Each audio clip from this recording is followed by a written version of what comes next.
Journée mondiale du théâtre 2013. Message de Dario Fo. Les pouvoirs a naguère voué les comédiens à l'intolérance et les a chassés hors de leur pays. Les acteurs et les troupes peinent aujourd'hui à trouver place, théâtre et public, tout cela à cause de la crise. Les gouvernants n'ont donc plus à se préoccuper de contrôler ceux qui s'expriment avec ironie et sarcasme, car les acteurs n'ont plus ni espace ni parterre à qui s'adresser. Au contraire, pendant la Renaissance en Italie, les dirigeants avaient beaucoup de mal à maîtriser les comédiens qui jouissaient d'un public très large. On sait que le grand exode des comédiens advint au siècle de la Contre-Réforme, qui décréta le démantèlement de tous les espaces théâtraux, en particulier à Rome, où on les accusait d'outrage à la ville sainte.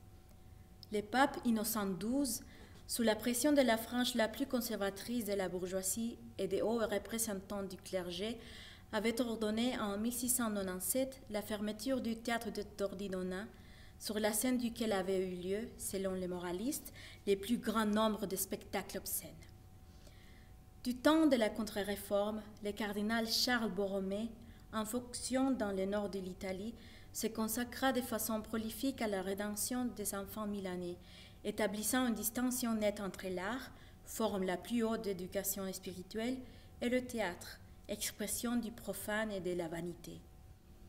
Dans une lettre adressée à ses collaborateurs, que je cite de mémoire, il s'exprime plus ou moins en ces termes.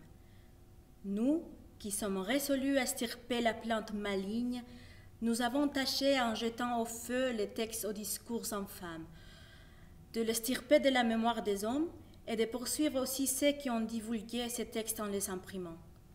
Mais, évidemment, pendant que nous dormions, les démons œuvraient avec une nouvelle ruse.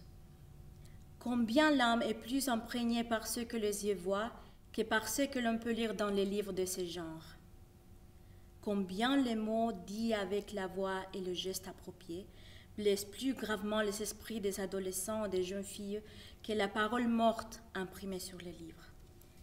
Il est donc urgent de chasser de nos villes le genre de théâtre comme on le fait déjà pour les esprits indésirables. Ainsi, la seule solution à la crise réside dans l'espoir d'une grande chasse aux sorcières contre nous, et surtout contre les jeunes qui veulent apprendre l'art du théâtre. Ainsi naîtra une nouvelle diaspora de comédiens qui tirera sans doute de cette contrainte des bénéfices inimaginables pour une nouvelle représentation.